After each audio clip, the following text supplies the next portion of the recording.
The Flaxborough Bridge Club met every Thursday evening in the lesser hall of the Corn Exchange, a building whose draughts were as constant as its peeling paint.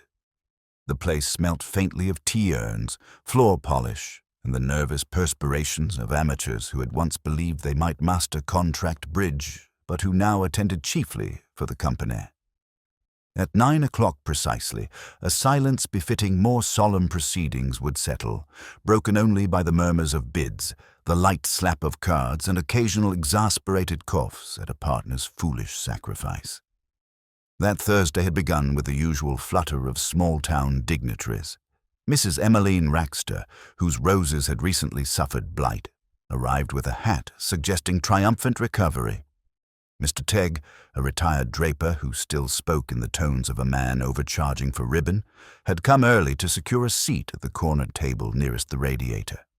And Mrs. Galloway, self-appointed guardian of the club's modest funds, busied herself rearranging the biscuits on their plate so that none of the cheaper brands appeared first. The evening might have passed in its customary pattern of guarded conversation and pedestrian play had not Mr. Oswald Price, an accountant of the driest temperament, collapsed forward across the table during the second rubber. His bidding card fluttered from his hand, showing a timid 1 club, while his body slid sideways, upsetting a cup of stewed tea over the trick his partner had been about to claim. For a few moments there was uncertainty. Bridge players, when confronted with a drama, tend to suspect first some infraction of the rules. "Revoked again," muttered Tegg with the air of a man both certain and aggrieved, until he noticed that Price's face was curiously pale and his mouth slack. It was Mrs. Raxter who broke the hush. "He's gone off," she said with a practical finality that suggested more acquaintance with domestic boilers than mortality. Within minutes, confusion reigned.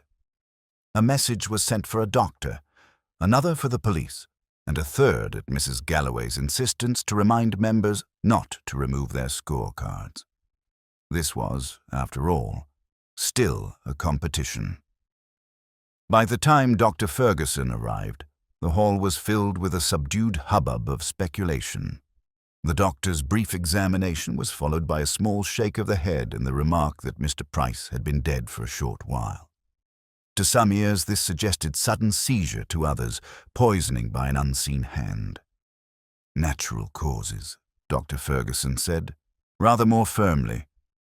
He might have ended the matter there, but it was observed by one of the younger members, a schoolmaster with a taste for sensation, that Mr. Price's glass of ginger ale smelt peculiarly sharp.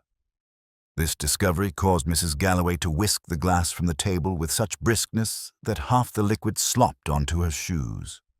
She announced that it would be most improper to leap to conclusions, and then demanded that someone fetch Inspector Purbright.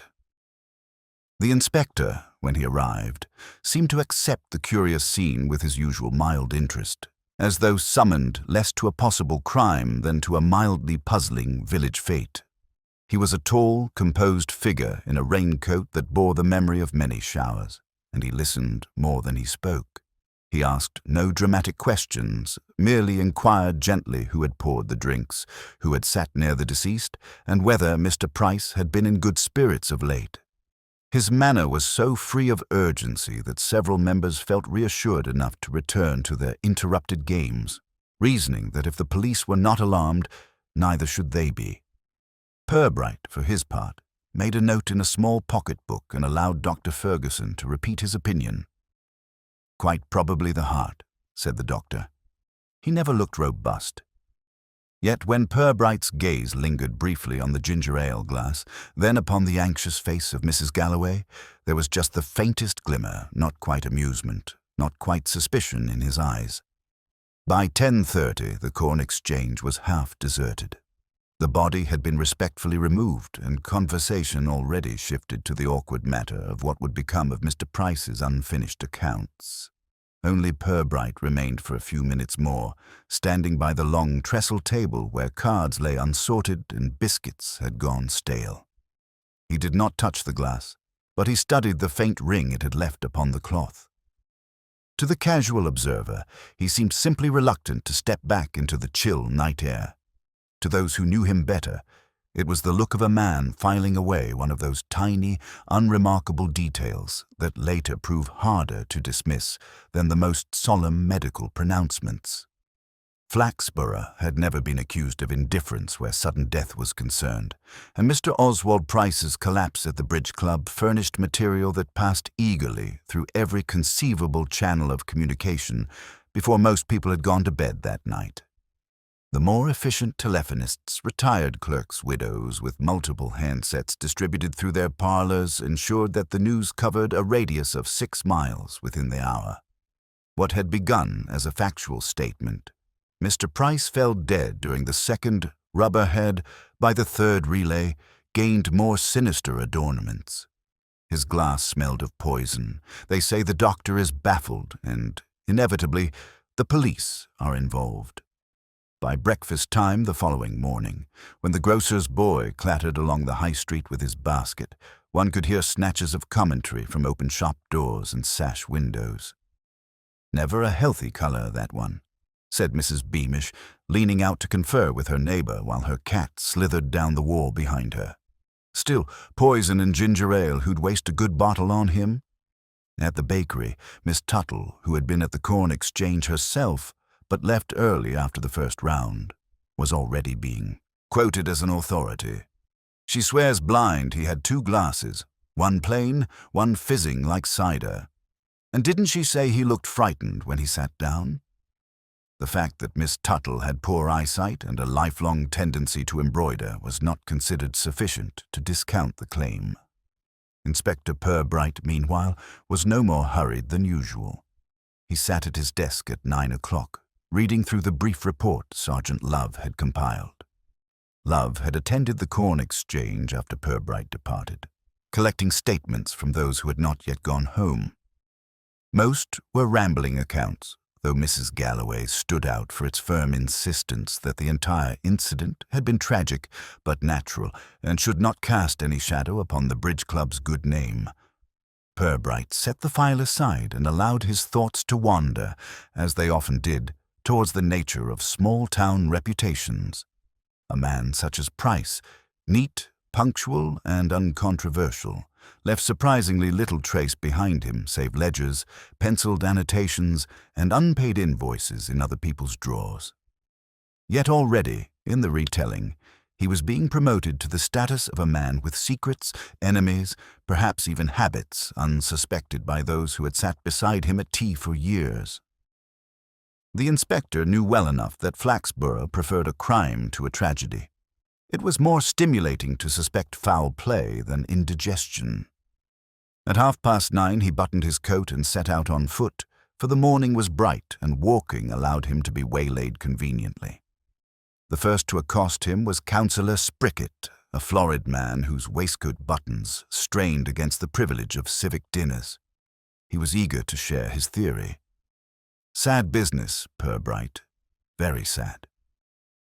But between ourselves, I dare say it may be connected with certain financial irregularities. I'm told Price was not altogether straight in his profession." Purbright inclined his head politely. "You had occasion to employ him?" No, but one hears things. Always said to be a man too fond of secrecy. Locked drawers and so forth." Sprickett's air of worldly knowledge was only slightly spoiled by his wheezing as he shifted his girth. "Still, I mustn't speculate, but I'm sure the town will be reassured if you make a statement soon." The inspector promised nothing and continued, stopping next at the draper's, where Mr. Tegg himself was declaring to 2 housewives that he had seen poison in the very air above the table. "Sharp as vinegar it smelt, I assure you," he said. When Purbright entered, he lowered his voice and nodded significantly. "You'll be taking samples, I expect. Not that I'm one for drama, but the man didn't simply fall over. By noon, the town's appetite for conjecture had outpaced fact. The butcher declared that Price had been involved in a row about the valuation of cattle. The postmistress suggested unpaid rates, and the verger at St. Swithin's, who fancied himself a student of crime fiction, confided to his wife that the case bore every sign of deliberate elimination. Purbright, however, spent the later part of the day not with the rumour-mongers, but with Dr. Ferguson. In the doctor's surgery, with its horsehair chairs and faint odour of antiseptic, the matter was reviewed soberly. Ferguson had conducted a cursory post-mortem that morning. The heart was indeed unsound, he reported, tapping ash into a tray already burdened with a week's worth. Chronic condition. He might have gone at any time, especially under stress. And yet, Purbright suggested gently, the glass of ginger ale was unusual. Unusual, yes, in its smell. But without chemical analysis, I hesitate to say more. It may have been nothing more sinister than a tablet dropped in for indigestion. Purbright accepted this without comment. He did, however, request that the contents of the glass be preserved for analysis. The doctor raised an eyebrow at this display of persistence, but complied. On his way back to the station, Purbright allowed himself a detour past the small offices where Price had worked. The blinds were half drawn, and already 2 clerks were tidying files with an energy born of anxiety. One of them, spotting the inspector through the window, blushed crimson and bent furiously over his task. It was the sort of reaction Purbright stored away for later consideration. By late afternoon, the story had grown yet again. A lorry driver in the public house swore he'd heard it was arsenic, while the hairdresser insisted Price had enemies in Lincoln who would stop at nothing. The paradox of Flaxborough was that the quieter the life, the more extravagant its fancies when stirred.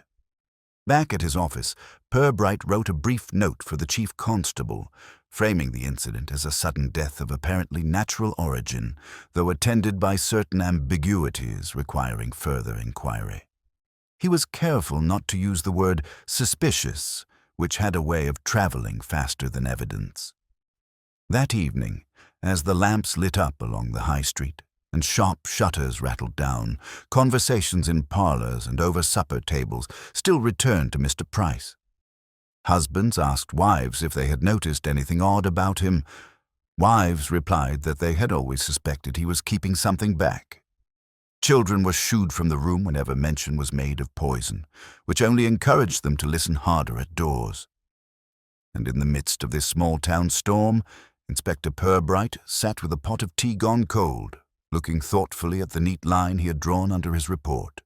He had learned long ago that the most dangerous thing in Flaxborough was not crime itself, but the conviction that one had already understood it. What lingered in his mind was not Spricket's insinuations or Tegg's vinegar-scented testimony, but the way Mrs. Galloway had snatched up the ginger ale glass with what seemed less like prudence than possessiveness. He closed his notebook, aware that the following day would bring no shortage of volunteered confidences, each wrapped in the gauze of self-importance. Beneath them, if he listened carefully enough, the truth would murmur in its own small, unassuming way. The morning after Mr. Price's demise broke with a brightness that seemed, to Flaxborough's inhabitants, peculiarly inconsiderate.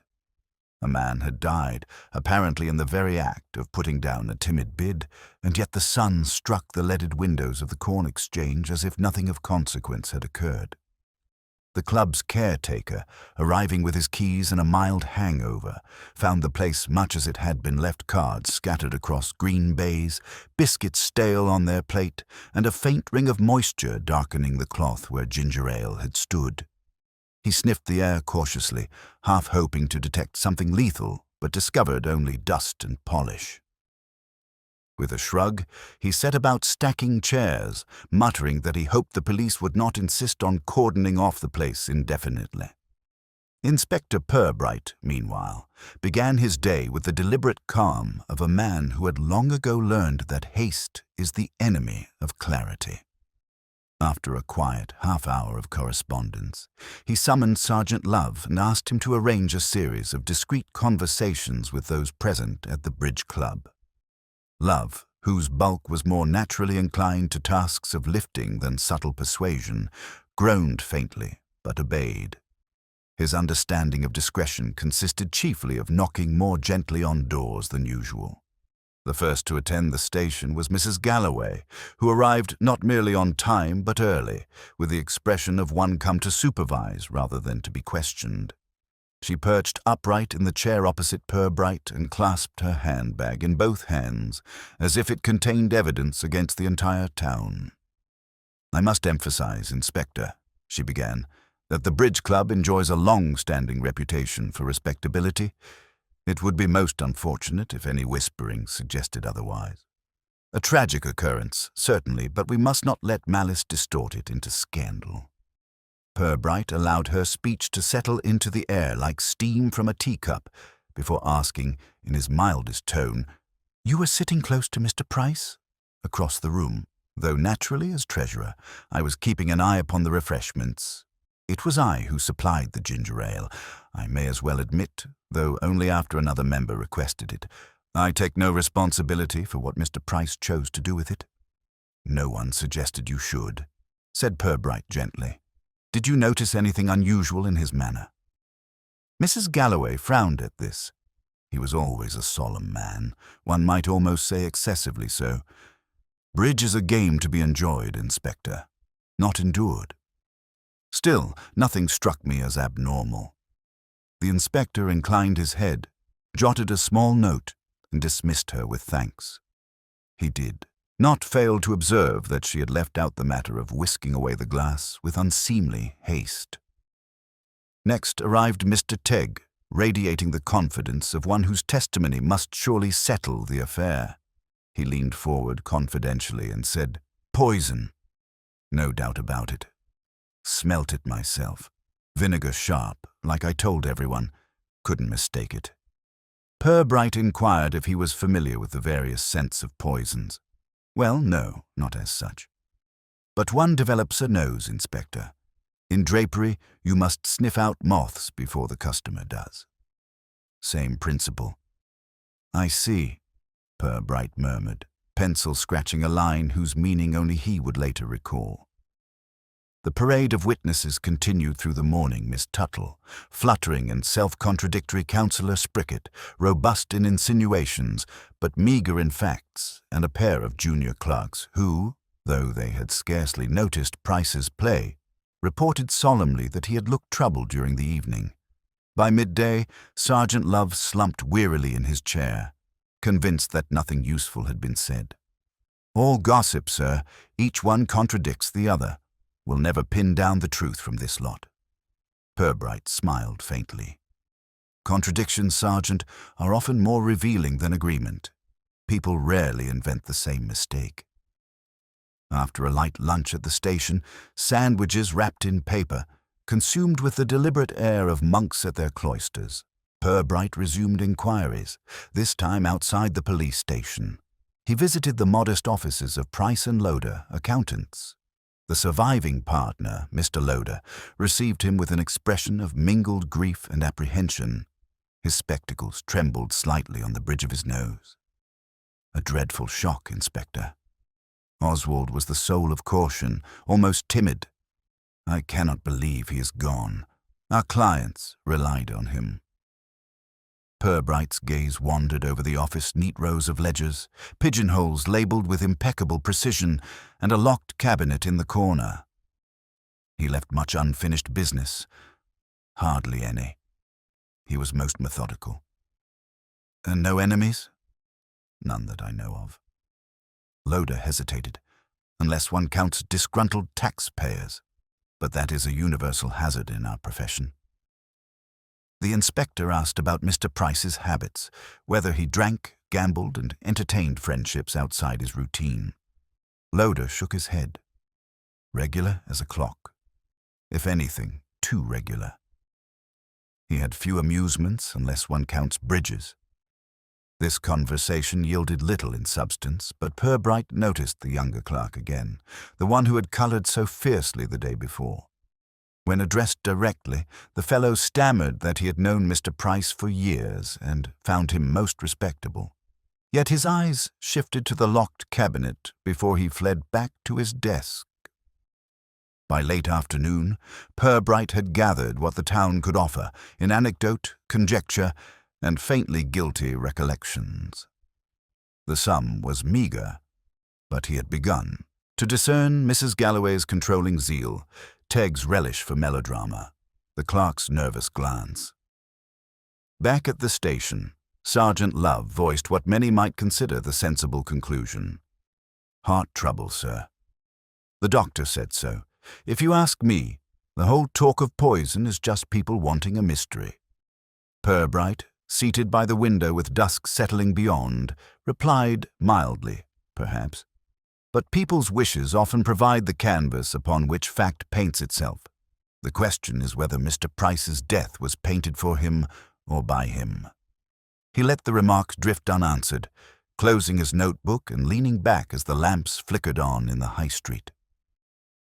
Outside, Flaxborough continued its quiet bustle, unaware that beneath its ordinariness a puzzle was slowly tightening its threads, waiting for the moment when gossip would prove inadequate and truth must be coaxed, one polite question at a time. Evening descended upon Flaxborough with the peculiar briskness of early autumn, the air turning sharp enough to make one regret a neglected scarf. Inspector Purbright, however, walked unhurriedly through the marketplace, where the last of the stallholders were packing away their crates and gossiping in undertones about the death that had so neatly enlivened their week. His progress was interrupted more than once by acquaintances who leaned in confidentially, lowering their voices to share the latest certainty about Mr. Oswald Price. A remarkable unanimity had taken hold. Mrs. Galloway, by her own admission the provider of the fatal ginger ale, must be at the heart of the matter. "Marked it myself, Inspector," murmured the tobacconist, who had never attended a bridge game in his life. "Never trusted a woman who arranges biscuits by price. There's calculation in that." Others were more direct. A retired colonel declared in the post office queue that the lady had the look of a poisoner, while Miss Tuttle, emboldened by having been near the deceased, assured anyone who listened that Mrs. Galloway had practically wrestled the glass away from sight. The narrative, in short, was perfect for a town that thrived on neat villains and tidy morals. At the police station, Sergeant Love laid out what he considered the logical conclusion. She handled the glass. She admits supplying the drink. She's a fussy one, likes to be in charge. If you ask me, sir, we don't need to look further. She had the means, and she was there. Purbright listened without interruption, his calm expression betraying neither agreement nor contradiction. "What of the motive, Sergeant?" he asked softly, when Love had run out of enthusiasm. Love frowned. "Perhaps some quarrel. Bridge can be a sore business, or maybe something with the accounts. Didn't you say she was the treasurer?" "She is. Though treasurers, I find, usually prefer concealment to elimination." Purbright rose, placing his hands in his coat pockets. "Still, we should speak to her again. Perhaps she will tell us more now that rumor has volunteered her as the culprit." Mrs. Galloway proved equal to the occasion. Summoned to the station the following morning, she entered with the serenity of one attending a parish meeting and sat as upright as the furniture allowed. "I am aware," she began, before either Purbright or Love could address her, "that unkind tongues are wagging. But let me assure you, Inspector, I have nothing whatsoever to conceal. If Mr. Price's drink appeared tainted, it was no fault of mine. I poured from a perfectly ordinary bottle, purchased at Mr. Liddell's grocer only yesterday afternoon. There are several who saw me do it." Purbright asked whether she had known Mr. Price well as one can know a man so reserved. He was punctual, reliable, yet not a companionable sort. Indeed, I doubt he had any close confidants. He and I spoke mainly of subscriptions and hall hire. Love interjected with a question about disputes. Mrs. Galloway's lips compressed. "If you mean to imply there was unpleasantness, I must correct you. Mr. Price and I disagreed once about whether the accounts should be audited professionally. That is hardly a quarrel warranting poison." She delivered the word with such emphasis that Love flushed, while Purbright merely nodded, as if appreciating the clarity of her diction. When she had gone, the sergeant muttered that she was a hard one and likely capable of anything. Purbright, however, remarked only that hardness was not the same as guilt, and that sometimes the most guilty appeared the most obliging. The town, meanwhile, continued to settle its opinion firmly upon Mrs. Galloway. At the hairdresser's, ladies spoke of her cold eyes and superior tone. At the grocer's, Mr. Liddle confessed, with a hint of relish, that she had once returned a bottle of ginger ale, complaining it was flat. This revelation, though trivial, was repeated as if it were a decisive clue. By the weekend, even Councillor Sprickett had taken up the refrain. Meeting Purbright outside the Corn Exchange, he whispered that, in his view, the woman must be removed from office at once, lest she bring disgrace upon civic bodies generally. Purbright thanked him gravely and made no promises. What he did notice, however, was the way Sprickett's gaze shifted uneasily when the conversation touched upon finances. The councillor's own dealings were said to be as roundabout as his waistline, and Purbright had learned never to take eagerness at face value. That night, in the quiet of his study, Purbright reviewed his notes. There was, as yet, no proof of anything beyond the certainty of a weak heart and an oddly smelling drink. Still, he wrote a single line across the page: "Why remove the glass?" It was not a question of who supplied it, but of who most urgently desired it out of sight. Mrs. Galloway's actions might have been innocent officiousness, but equally they might not. For the moment, however, she would serve as the town's chosen villain, a role convenient to nearly everyone, and therefore not to be trusted by a detective who valued truth over consensus. Purbright closed the notebook and reached for the lamp. His expression one of mild weariness, though somewhere in the depths of his gaze there flickered a patience that suggested he was waiting for the detail, the stumble, the careless remark that would shift the whole comfortable edifice of suspicion onto less obvious ground. The air in Flaxborough was crisp with the promise of rain when Inspector Purbright returned to the Corn Exchange 2 mornings later. The hall was empty, save for the caretaker, who had been persuaded, though not without grumbling, to leave the room untouched until the police gave permission to resume its civic duties. Chairs leaned haphazardly against tables. Crumbs still decorated the trestles, and the faint impression of playing cards remained like pale ghosts upon the green baize. Purbright moved quietly from table to table, his hands clasped loosely behind his back. He was not searching for obvious clues, which he seldom trusted, but for some small eccentricity overlooked by others. It was at Mr. Price's table that he paused the longest. The cloth bore the faint circular stain left by the ginger ale glass, now long since taken away, and beside it lay a folded paper napkin, untouched. Most curious of all was a single playing card that had slipped to the floor and gone unnoticed by the 2 clubs, face down, with a corner bent as though nervously handled. The inspector crouched, examining it without touching. To any other eye, it was merely an accident, but he had spent a career noticing accidents that spoke louder than deliberate actions. Someone at the table had been fidgeting, and in their distraction had bent the card before it fell. He wondered idly whether it had been Price himself or someone else, irritated into restlessness. He made a small note, though even Love would have laughed at such triviality. Later that morning, Purbright stopped at the grocer's, where the fateful bottle of ginger ale had been purchased. Mr. Liddle was delighted to see him, for it gave him the opportunity to repeat for perhaps the 20th time his story of Mrs. Galloway's exacting standards. "She's a terror for freshness, Inspector. I can't put a bottle before her without her squinting at the date as if I'd brewed it in a wash-tub. But that particular bottle, perfectly sound, I'll swear on it." "Do you recall if she bought more than one?" asked Purbright mildly. "Only one. She said ginger ale wasn't often called for, not unless somebody had indigestion." Liddell's eyes brightened. Perhaps that's what it was. Price with an ailment, taking powders in his drink. Purbright nodded politely.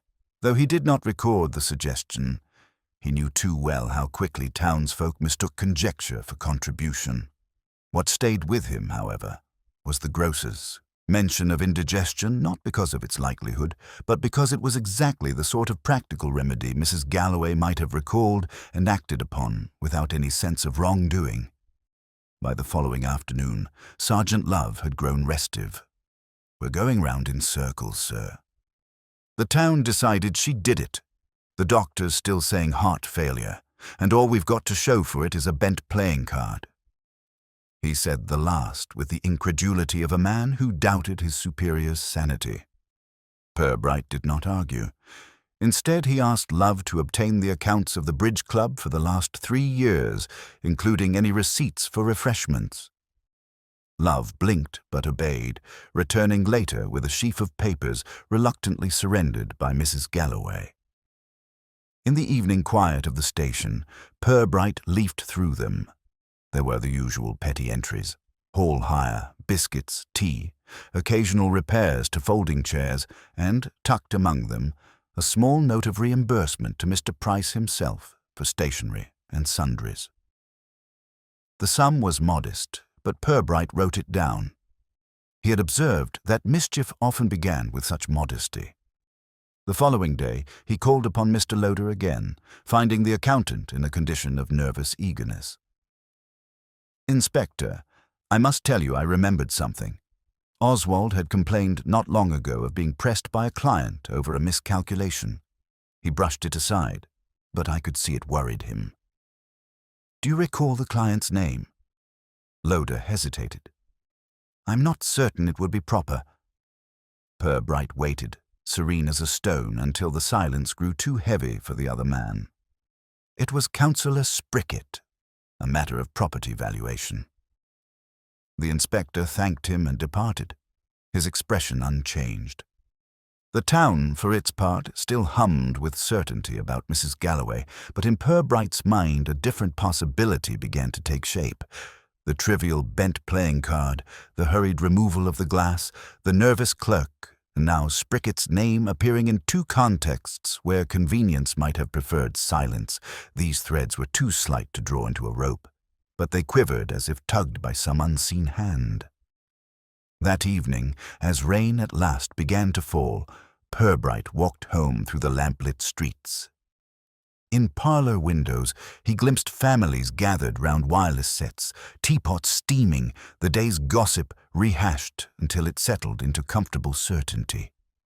He alone among them felt the restlessness of a story not yet told straight, and it was in the smallest of details: a bent corner of cardboard, a glass too hastily snatched, a name reluctantly offered that the untold story waited, patient until the right moment to speak. By Monday morning, the story of Mr. Price's death had grown to such proportions that even the milkman, who usually confined himself to news of calving and rainfall, was recounting to customers how the late accountant had been done for certain. This conviction was fed not only by the town's appetite for melodrama, but also by the silence of the police. Inspector Purbright had made no statement, and in Flaxborough silence was always more suggestive than words. The inspector, for his part, spent the morning not in pursuit of Mrs. Galloway, as most of the town would have recommended, but widening his circle of inquiry. He had long learned that in cases where everyone agreed, the truth generally resided with someone who had not yet been invited to speak. His first call was at the modest villa occupied by Miss Raxter, the rose enthusiast, whose blooms had recently been struck by blight, but whose spirits, far from being dampened, seemed sharpened by adversity. She received Purbright in a parlor, overwhelmed by floral wallpaper, with a faint but persistent scent of insecticide hanging in the air. "I knew something was wrong the very moment Oswald Price sat down," she announced before Purbright could open his notebook. "A greyish pallor, Inspector," and he kept touching his cuff as if expecting something to leap from it. Very telling, that. My late husband had precisely the same look the day he discovered the bank had mislaid his dividends. Purbright inquired gently whether she had noticed anything at the refreshment table. I had no reason to, beyond observing that Mrs. Galloway seemed determined to prevent others helping themselves. She is a formidable woman, though no doubt you have already deduced that. But the oddest thing was Mr. Tegg. He hovered behind Price's chair more than once, muttering to himself. One could almost think he was keeping guard. The inspector wrote a line or two, thanked her, and moved on. He knew from experience that Miss Raxter's observations required heavy pruning before they revealed fruit, but occasionally her extravagant certainty masked a kernel worth saving. Next, he visited the school where the young master, Mr. Harker, had gained attention by remarking that Price looked frightened. Harker received him in a small, ink-stained room, clearly pleased to be consulted as if about an academic matter. "Yes, Inspector. Troubled. That's the word I used." He fumbled with his cards and seemed distracted. Not the cool precision we expect of an accountant. If I may say so, he looked like a man with something on his conscience. "Did you observe with whom he conversed before the game?" "Mrs. Galloway briefly, then Councillor Sprickett, though that appeared to be no more than a nod. But now I recall, he exchanged words with a young loader's clerk. The nervous fellow. Odd, considering their positions. Clerks do not often chatter with partners." Purbright thanked him. The detail, lightly delivered, had the quiet ring of something genuine. He noted the clerk again in his mind, a figure continually trying to shrink from view.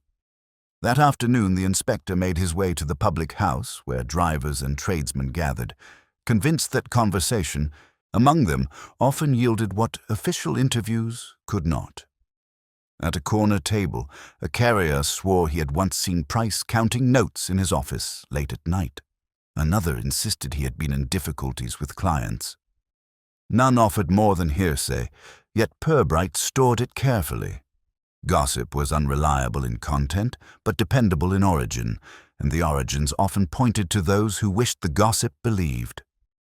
By evening, the net of possibilities had grown. It was no longer confined to Mrs. Galloway's officiousness or Dr. Ferguson's weary pronouncement of heart failure. Now it included Tegg's curious hovering, Sprickett's financial entanglements, the nervous clerk's unexplained connection, and even the suggestion of late-night money dealings. Each on its own was insubstantial, but taken together they suggested a web of minor secrets among people who had every appearance of harmless routine. Sergeant Love, less patient with ambiguity, complained openly as they reviewed notes at the station. "We'll end with half the town under suspicion, sir, and we can't very well put them all in the dock." Purbright's expression held a faint, kindly amusement. "The dock, Sergeant, is the last place truth appears. It is in parlours, offices, and whispered exchanges over card tables that it shows itself first. We shall continue to listen." The following morning, a drizzle settled over Flaxborough, softening its outlines but not its chatter. As Purbright walked through the marketplace, he overheard two women debating with cheerful certainty whether Price had been poisoned by jealousy, money, or politics. He reflected, not without humour, that they had covered most of human motivation between them. By mid-morning, he had arranged for another round of quiet interviews, this time with those not yet heard from. One was the caretaker of the Corn Exchange, who insisted he had seen nothing but did admit that Councillor Sprickett had been unusually insistent the hall be cleared promptly that night. Another was a junior member of the club, who sheepishly confessed to having overheard Price say something about settling accounts under his breath. When Purbright returned to his desk that evening, he spread his notes across the blotter. Each was small, almost laughably so. A mutter, a bent card, a nervous glance, a hasty gesture. Yet it was in such fragments that the shape of truth gradually emerged. He did not pretend to see the whole yet, but he sensed that the circle of suspicion was no longer narrow. It was widening, and within that widening lay the answer. He closed his book, poured himself a cup of tea gone cool, and let his gaze rest on the rain-darkened street. Flaxborough continued about its ordinary business, but within its quiet houses, secrets stirred like mice under floorboards, waiting for the tread of a careful listener. The drizzle that had hung over Flaxborough for 2 days cleared with the suddenness of weather that had tired of itself. Tuesday dawned with thin sunlight glinting on the damp cobbles, as if to restore the town to its customary blandness. Yet beneath the neat facades and the smell of baking from the high street ovens, the mood remained unsettled. Talk of Mr. Price's death had not abated, if anything. The persistence of uncertainty kept it alive, a perpetual ember fanned by every whispered recollection and newly minted theory. It was against this backdrop that the second incident occurred. Purbright was at the station, speaking quietly with Sergeant Love about arranging chemical analysis of the ginger ale residue, when the telephone rang. Love, answering, looked up with his eyes wide and mouthed the words, "Another one." The call had come from the same corn exchange caretaker who had stumbled upon the bridge tables in disarray. He had gone into the lesser hall that morning to prepare for a women's guild meeting and found Mr. Tegg, the retired draper, whose nose for vinegar had been much exercised, lying unconscious near the corner table. Purbright and Love arrived within minutes, their entrance accompanied by the faint smell of polish and stale air. Tegg was sprawled awkwardly across a chair, his face grey, his breathing shallow, but present. A glass, this time of water, stood beside him, half empty. The doctor was summoned and, after a brisk examination, declared it not to be fatal, at least not yet. "Poison again?" Love asked, unable to conceal the eagerness in his tone. "Indigestion powder, most likely," Ferguson replied, though his brow furrowed. But the dose was excessive. If he had swallowed the lot, it could have been serious. Tegg, regaining enough consciousness to groan, insisted weakly that someone had tampered with his drink. "I smelt it sharp again, just like Price's. I tried to spit it out, but it was too late." He rolled his eyes dramatically, as though rehearsing for the sympathy of future audiences. Word of the event sped faster than the doctor's assurance.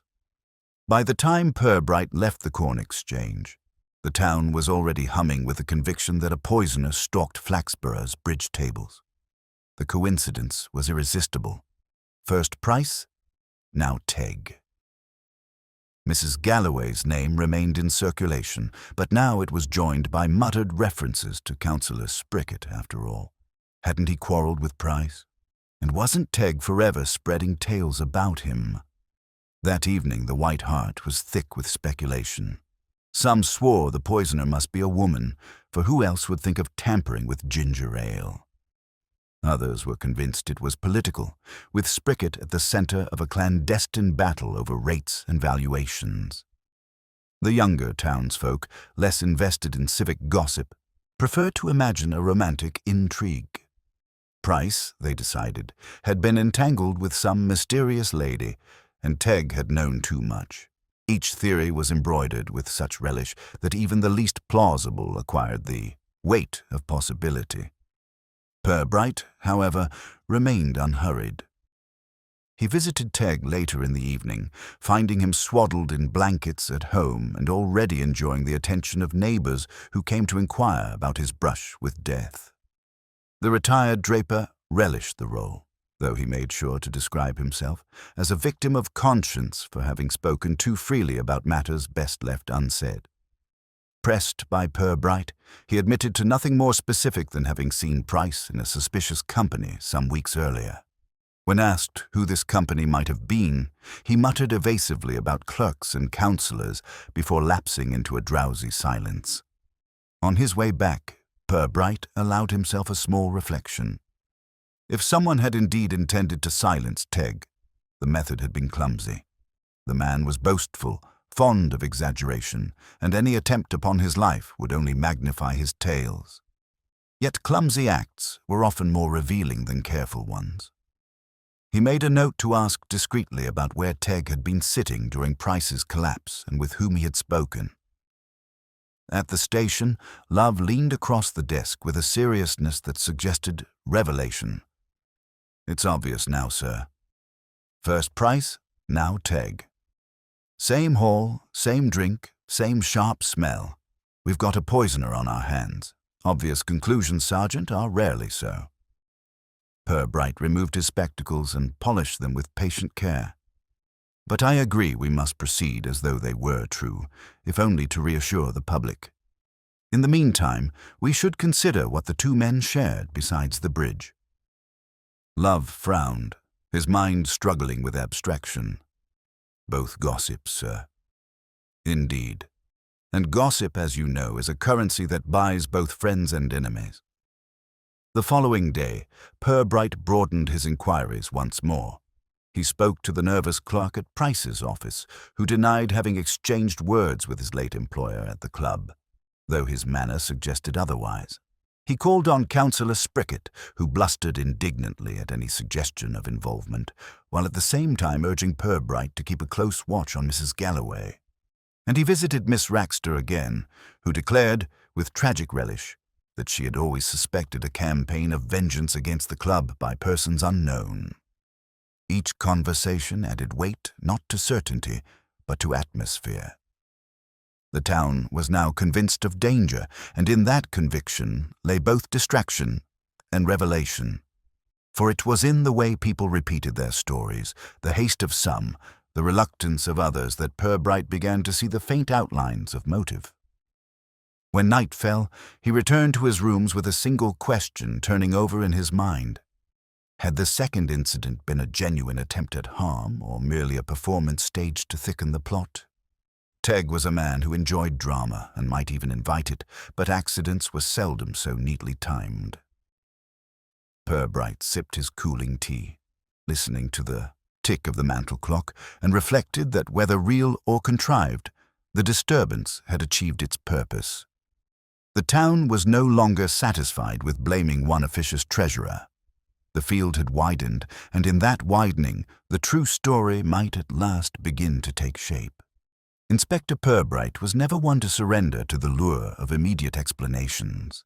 He had spent too many years watching neat theories unravel like cheap wool once tugged at by a persistent finger. The second incident at the Corn Exchange had sharpened public appetite into certainty, but for him it had merely deepened the puzzle. He sat at his desk long after Sergeant Love had gone home, the lamplight pooling across the papers, and let the town's clamour fade into the slow rhythm of his own thoughts. What bound Price and Tegg together, apart from cards and habit? They were not friends. Price, by all accounts, was withdrawn, precise, a man whose conversation never strayed far from accounts and figures. Tegg, on the other hand, had cultivated fussiness into performance, forever sniffing the air for offences that might be broadcast as revelations. It was possible, of course, that they had both fallen victim to some indiscriminate poisoner, a lunatic with a taste for melodrama. But Purbright doubted lunacy. Lunatics seldom took such care to arrange their theatre around ordinary glasses of drink. Instead, he considered the quality that both men shared, a taste for seeing what others preferred to hide. Price through his ledgers, Tegg through his gossip. Each, in his way, had the capacity to uncover embarrassment. That, Purbright reflected, was a talent likely to shorten one's life in a town where appearances mattered more than truth. The inspector leaned back, listening to the faint hum of the station's radiator. People in Flaxborough had their own choreography. Respectability was the music, and every dancer clung to their place with a careful smile. Yet behind the movement lay grudges, small rivalries, disappointments too petty for tragedy, yet too sharp to forget. Out of these unremarkable ingredients, crimes were made, not of passion, but of irritation, not of grandeur, but of grievance. In the following days, he observed more carefully the behavior of those around the bridge club. Mrs. Galloway continued to defend herself stoutly, making a show of opening every bottle at meetings before witnesses, as if she were determined to conduct her treasurership under a blinding light of transparency. Councillor Sprickett grew more voluble in proclaiming her guilt, while at the same time pressing Purbright to dismiss suggestions of financial impropriety.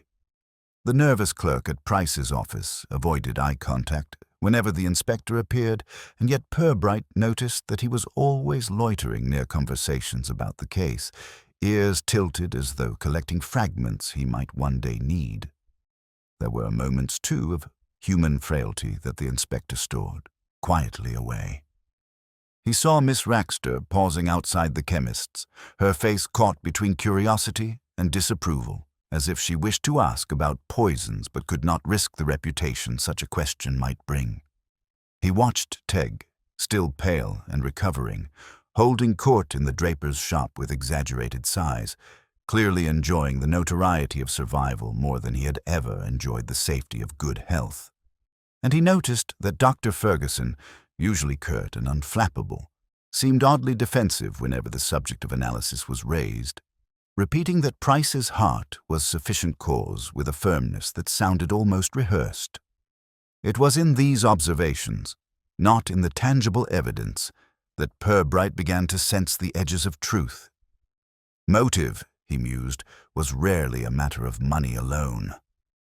Reputation, pride, the quiet terror of embarrassment, these were the true coin of Flaxborough, traded silently yet with desperate fervor. A man like Price might have discovered something damaging in his tidy ledgers, and Teg, in his eagerness for gossip, might have stumbled too close to the same secret. On one of his walks home through the High Street, Purbright allowed himself to reflect on the peculiar comedy of it all. While the town simmered with fear of poison and whispers of hidden lovers or political conspiracies, the real heart of the matter was almost certainly smaller and more prosaic, a concealed mistake, a debt, a quiet fraud dressed up in civic respectability. Yet small things, once threatened with exposure, could provoke desperate acts. That evening, as he sat with his cold tea once more, Purbright wrote a single phrase in his notebook: the fear of being found out. He underlined it twice and closed the book with a quiet finality. In his experience, it was this fear, rather than greed or hatred, that drove most people to folly. The inspector's reflections were interrupted by Sergeant Love's return from a routine errand. Love carried the day's collection of minor reports: a bicycle theft, a quarrel over allotments, a sheep straying into a neighbor's field. He delivered them with a sigh, and then asked, with the bluntness of a man who mistrusted philosophy, "Do you really think anyone's behind this, sir? Couldn't it just be that Price had a bad heart, and Teg overdid his powders?" "Seems simpler." Purbright looked at him with mild approval.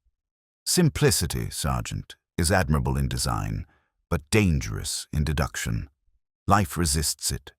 People resist it most of all." Love scratched his head. "Well, I dare say. But I'll feel easier once we've someone to blame." Purbright gave no answer to that. He simply gazed at the map on the wall, its lines of parish boundaries and county roads forming a pattern not unlike the one emerging in his mind, ordinary on the surface, yet hiding intersections where the unwary might stumble. In the quiet of the station, with the town outside settling into its evening routines, he returned to his reflections. If he was right, if Price and Teg had each in their way stumbled onto something best left undisturbed, then whoever had most to lose would soon betray themselves, not in violence perhaps, but in the smaller, subtler tremors of behavior. And when that happened, Purbright would be waiting, patient as always, to notice what others overlooked. The next few days in Flaxborough passed with an air of heightened self-importance. The town carried itself as though caught up in a grand drama, though nothing more had occurred since Teg's collapse. Shopkeepers leaned across counters to whisper the latest supposed discovery, and housewives collected rumors along with their groceries, delivering them home like trophies. The town was no longer merely curious. It was invested, each citizen determined to play a role in the unraveling of mystery. Inspector Purbright, walking among them with his usual mild demeanor, allowed their chatter to wash over him like the background noise of a wireless left on too long. He listened without appearing to, and he stored away the tones of urgency, reluctance, and overeagerness with the same care he gave to actual words. It was with this accumulation in mind that Purbright decided it was time to move beyond listening. He did not believe in sudden accusations. Such things belonged to novels and theatre. But he did believe in the gentle pressure of a question asked in just the right way, and in the way people revealed themselves when nudged to the edge of comfort. A test, then, not of evidence, which he still lacked, but of nerves. His first opportunity came during a casual visit to Councillor Spricket's office. The councillor, vast and ruddy, was seated behind a desk barely capable of supporting his girth, pontificating to a clerk about the importance of civic dignity. When Purbright entered, Spricket greeted him with a show of warmth, though his eyes darted nervously to a pile of papers that he hastily slid into a drawer. "I do hope, Inspector, that you are making progress. The town grows restless. It is my opinion, and I speak only as one anxious for the public good, that Mrs. Galloway remains the likeliest party. A woman of formidable temper, wouldn't you agree?" Purbright smiled slightly. Formidable, yes, but not careless. One imagines she would have ensured no suspicion fell upon her. He let the remark linger before adding, almost casually, unlike an accountant, for example, who might keep a note of a certain councillor's valuations. The colour rose in Spricket's cheeks like a tide, and he blustered about respect and libel. Purbright apologized smoothly, claiming only curiosity, but he had seen what he wished for the councillor's sudden unease, too sharp for innocence. He filed it away, one more tremor in the fabric of concealment. That evening, at the Bridge Club's hastily reconvened meeting, an attempt by Mrs. Galloway to demonstrate the organization's resilience, Purbright arranged to be present. His presence was accepted without comment, though members grew noticeably subdued in his company. The trestle tables were set up as usual, though bottles of ginger ale had been conspicuously replaced with sealed pots of tea. It was during the interval, as members milled about the urn, that Purbright conducted his true experiment. He approached the nervous young clerk, whose name he now recalled as James Phipps, and remarked gently, "I understand you once assisted Mr. Price with his files. Did he ever mention Councillor Spricket to you?" The young man startled as though struck, spilling a few drops of tea upon his sleeve. He stammered a denial, far too quickly, then excused himself with such haste that he collided with Miss Raxter's handbag. Purbright did not follow. He had learned that fear, once stirred, would not easily settle again. Later he turned his attention to Mrs. Galloway, who stood guard over the accounts book as if it were the crown jewels. "A pity about Mr. Tegg," Purbright observed, his tone one of mild sympathy. "Do you think he may have known something best forgotten?" Mrs. Galloway's lips tightened. "Mr. Tegg knew nothing, Inspector. Nothing beyond his own imagination, and I, for one, am weary of this talk. It does no good for our reputation." Purbright inclined his head, then murmured, "Reputation, madam, is often what people will risk most to defend." He left the words hanging as he drifted away. Out of the corner of his eye, he saw her adjust her spectacles, then stare fixedly at the accounts book with a rigidity that betrayed more than composure. The evening concluded without incident, yet the atmosphere had shifted. Conversations were shorter, glances sharper, laughter forced. Purbright sensed that his quiet prods had unsettled more than one conscience. No confessions, of course. Flaxborough was not a town for such extravagance, but the small cracks were beginning to show. Back at the station, Sergeant Love asked whether they had gained anything from attending. "Quite a lot," Purbright replied. "Though nothing you can prove in court," Love muttered. "Proof, Sergeant, is an end, not a beginning. We are still at the stage of beginnings, but people have revealed themselves tonight more eloquently than they know. Mr. Spricket hides behind bluster, Mrs. Galloway behind reputation, and young Phipps behind nerves. Somewhere among them lies the one who feared Price and perhaps Tegg, for reasons none will admit." He leaned back in his chair, hands folded, and allowed himself a rare moment of satisfaction. The test had not yielded answers, but it had created disquiet, and disquiet, in Purbright's long experience, was the most reliable spur to truth. When people grew unsettled, they grew careless. And it was in carelessness, not cleverness, that guilt always betrayed itself. Inspector Purbright was not a man given to abrupt gestures. Even when he was certain, he preferred the gentle unveiling of truth to the drama of accusation. Flaxborough, after all, was a town that thrived on appearances to strip them away. Too violently would be to rob its citizens of the very pretense that kept them civil. And so, when he judged the time had come to speak plainly of Mr. Price's death, he arranged matters with the same courtesy he might have employed for a parish gathering. The setting was the Corn Exchange, chosen partly for its familiarity and partly because the scene of disturbance often lent weight to the restoration of order. A modest number of those most closely concerned were invited under the pretext of a review of the club's proceedings. Mrs. Galloway arrived stiff with indignation, the accounts book clutched to her bosom.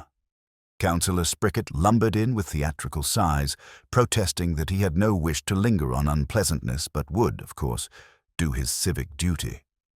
Miss Raxter came, eyes bright with anticipation, and even the pale young clerk Phipps appeared, as if compelled by some guilty magnet. Tegg, restored enough to shuffle in with assistance, took his seat with the satisfaction of a man central to a plot. Purbright greeted them all with his customary mildness. The room, with its smell of polish and faint damp, carried a hush broken only by the restless shifting of chairs. He began without flourish. Mr. Price's death was sudden. Dr. Ferguson has assured us his heart was weak, and indeed it was. Yet weakness of the heart does not explain everything. The glass of ginger ale, removed so hastily from sight, the whisper of vinegar in the air, the nervousness observed in more than one person. These are details not easily dismissed. Mrs. Galloway stiffened. If this is to be another attempt to cast suspicion upon me, Inspector, I must protest. Not at all, Purbright interrupted gently. You acted from instinct, no doubt tidiness, propriety, the wish to preserve order. You removed the glass because it offended your sense of neatness, not because it condemned you. But others took note, and gossip, as ever, was swift to assign motive where none existed. There was a faint rustle of relief from her chair, though her lips remained tight. Purbright turned his gaze towards Tegg. You, sir, spoke loudly of poison, and later succumbed yourself to a collapse which, while alarming, was mercifully not fatal. One wonders why you were so eager to confirm the suspicion before evidence existed. Tegg flushed, muttering that he had only spoken the truth, that his nose did not deceive him. Purbright allowed the protest to fade before continuing. What interests me more is not your collapse, but what you claim to have seen Mr. Price in company, or perhaps in possession of something troubling. Your manner suggests you enjoyed the role of prophet more than the burden of knowledge. Which leads us back to Mr. Price himself, a man methodical, precise, incapable of tolerating inaccuracy. Here, Purbright paused, his voice lowering so that all leaned slightly forward. Mr. Price discovered an irregularity. It was not large, not even criminal in the grand sense, but in Flaxborough, where appearances matter more than scale, it was sufficient to damage a reputation. He noted it in his ledger. The entry was small, a reimbursement, a valuation, a sum that did not quite match. He intended, I think, to speak of it, or at least to question it. That intention cost him his life. A silence followed, broken by the faint rattle of Sprickett shifting in his chair. His colour rose again, blotchy and uneven. If you mean to suggest, I mean to state, Purbright said softly, that Councillor Sprickett stood most to lose if Mr. Price chose to speak. A valuation entered falsely, a favour disguised as an adjustment, a matter of a few pounds perhaps, but enough to unseat a councillor whose dignity rests on honesty. Mr. Price noticed it, as men like him always do. And you, councillor, noticed that he noticed. The counsellor blustered, appealed to Mrs. Galloway for support, but his words lacked force. His hand trembled slightly as he tugged at his watch chain. Purbright continued, still in that mild voice. Mr. Price was not poisoned in the melodramatic sense. His heart failed, assisted, I suspect, by the addition of a harmless powder meant only to alarm, to create the impression of illness. A nudge, not a blow. You sought to quiet him before he could speak, and fate took matters further than you intended. And when Tegg, in his way, began to boast of what he had overheard, you repeated the attempt, this time with less control. Fortunately for him, the dose was clumsy. Spricket half rose, then sank back, his bluster collapsing into silence. No confession came. It was not in his nature to admit, but his face, suffused with sweat, spoke more eloquently than denial. Purbright finally turned to young Phipps. "And you, my lad, saw more than you wished. You exchanged words with Mr. Price that evening, words of warning perhaps, but fear kept you silent after. Fear of your employer, fear of authority. That silence has weighed on you, has it not?" The clerk nodded, eyes downcast, his hands twisting together. "He told me he'd found an error, sir. Asked me if I thought he should speak of it. I didn't know what to say. I never thought he would break off, unable to continue." The inspector let the murmur settle. He made no demand for signatures or statements, no theatrical gesture of arrest. Instead, he folded his notebook, slipped it into his pocket, and said only that, I believe, is the truth of it. Not melodrama, not mystery, but the quiet desperation of a man who feared disgrace more than wrongdoing. The law will take its course, but for now, I suggest we allow silence to do what it does best in Flaxborough, settle over matters until they fade. With that, he rose, bowed slightly to the assembled company, and departed. Behind him, the silence deepened, broken only by the faint cough of Councillor Spricket, a man whose dignity had withered under the simplest of lights. The business of revelations once concluded has a way of dissolving into the ordinary with disconcerting speed. Flaxborough was no exception.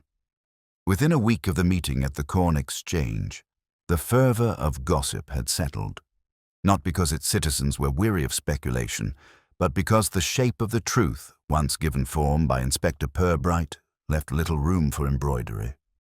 Councillor Spricket did not resign immediately. Men of his bulk and pride never did anything immediately, but he withdrew from public life under the guise of ill health. His once boisterous presence reduced to furtive visits to the chemist and occasional appearances in a carriage driven by his wife. The bridge club, though outwardly determined to continue, found its numbers diminished. Several members discovered sudden commitments on Thursday evenings, leaving Mrs. Galloway with the melancholy satisfaction of presiding over a smaller but more orderly society. Mr. Tegg, fully recovered from his dramatic collapse, returned to his role as town commentator with renewed vigour, though his audience received his tales with a little more indulgence and a little less credulity. He insisted to all who would listen that he had single-handedly forced the truth into the light, neglecting to mention that the truth had arrived with more coaxing from Purbright than from his own theatrical nose. Miss Raxter, delighted at having been both present and correct in her suspicions, she considered herself correct in all matters, produced long accounts of the affair to anyone willing to hear, embellishing details with the same zeal she once devoted to roses. As for young Phipps, the nervous clerk, he walked with a lighter tread. Relieved of the burden of silence, he carried out his duties under Mr. Loder with renewed diligence, though he continued to avoid the gaze of strangers. The town, in its benevolent way, decided to treat him with kindness, sensing perhaps that he had been closer to the heart of things than most. Through it all, Inspector Purbright remained the same, calm, courteous, apparently untroubled. He submitted his report to the chief constable with a brevity that belied the town's weeks of agitation. A matter, he wrote, of financial impropriety, concealed, discovered, and fatally mishandled. He made no mention of melodrama, poisoners, or conspiracies, for none were required. The true cause of tragedy lay not in exotic substances, but in the commonplace fear of being found out, a motive as durable in Flaxborough as damp in its stone walls. In his office, Purbright returned to the familiar rhythm of paperwork. There were forms to complete, complaints about stray dogs to review, and a query from the council about traffic signage at the east end of town. Sergeant Love, still faintly dissatisfied with the absence of a formal confession, grumbled that it all seemed a bit small after the talk of poison. "Small things," Sergeant Purbright replied, "not unkindly, are what most of us live and die by. A large crime might be easier, but it would not be Flaxborough." The sergeant, unconsoled, went off to investigate a broken window at the vicarage. Purbright poured himself another cup of lukewarm tea and looked for a moment out of the window at the quiet high street.